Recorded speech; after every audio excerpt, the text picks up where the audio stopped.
So next, we turn our attention to the Memorial Cup Eastern Final. As far as hockey results are concerned, when last we spoke, the Québec Remparts had led the series 3-1, with the series shifting to Maple Leaf Gardens in Toronto for Game 5 between the St. Catharines Blackhawks and the Québec Remparts. The game was going to Maple Leaf Gardens at the request of the St. Catharines owners because they just couldn't accommodate all the St. Catharines fans that wanted to see the series. St. Catharines Arena only holds about 3,400 people, and so Maple Leaf Gardens, with over 15,000, was reportedly already sold out for that game. But here's a very interesting twist to this whole story.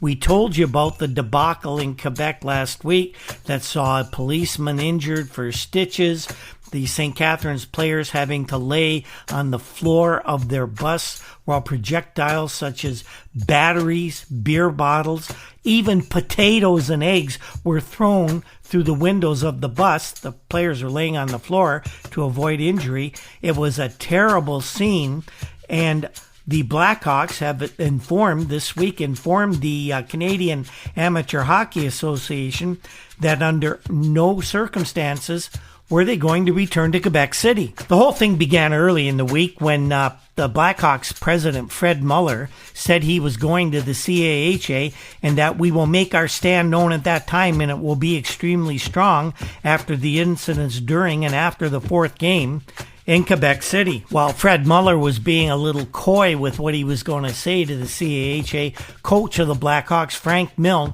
did not mince words and was very explicit in what he said.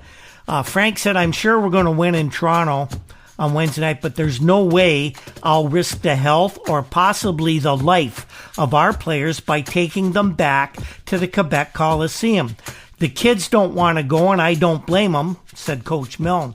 He also said that he didn't want to go to Quebec either, and he won't as far as he's concerned. Under no conditions, he said, will we return and be subjected to the abuse from the fans which we took last weekend.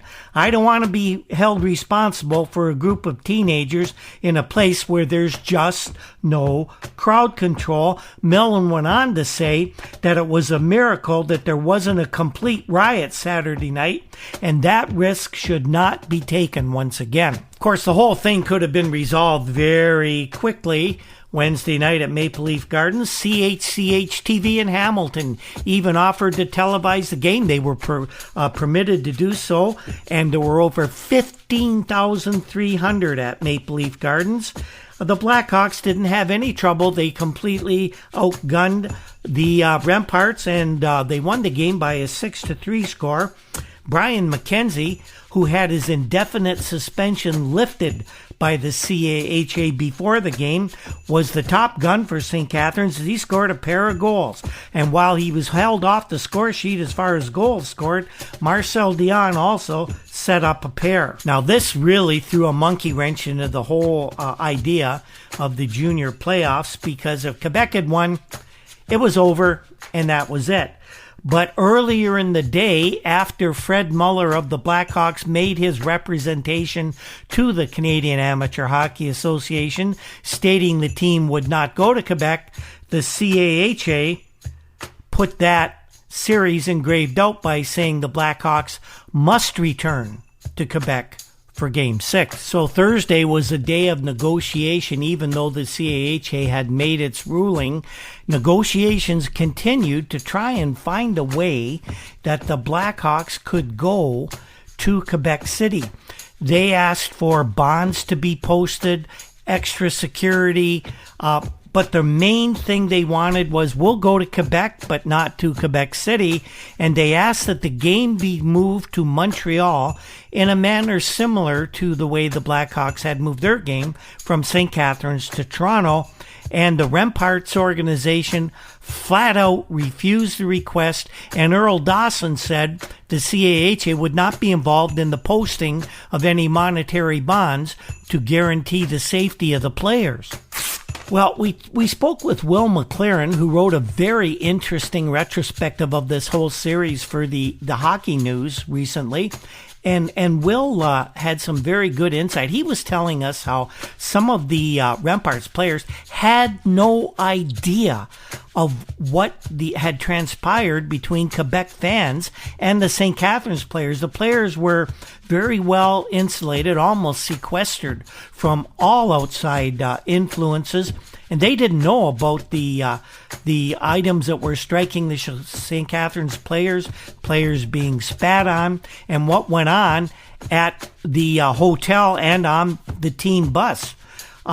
It was very interesting. Andre Savard was interviewed at length by Will McLaren, and he told very interesting stories of the series from the perspective of the Quebec players, and not much of that involved the actual violence that went on, that didn't involve what went on the ice, although they did talk a lot about how rough St. Catharines was, especially on Guy Lafleur and Jacques Richard. One interesting recollection was a lot of the talk about this animosity between the Quebec fans and St. Catharines was the fact that two of the St. Catharines' more prominent players, Marcel Dion, who would turn out to be a Hockey Hall of Famer, and Pierre Guité, who was from the Montreal area, they had left Quebec and the Quebec Junior League to play in Ontario with St. Catharines, and they underwent a lot of abuse. Marcel Dion told me about some of that one time.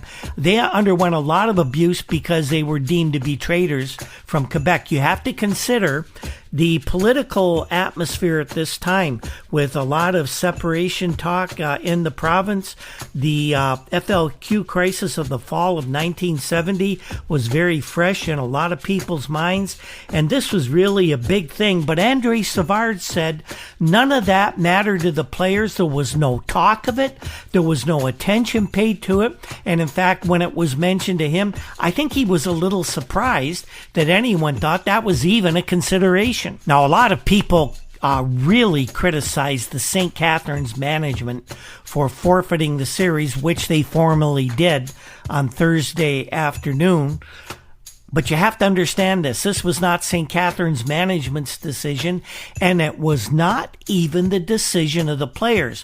When it finally came down to a vote of the players said that they would go to Quebec and suck it up and do whatever they had to do to try and win this series.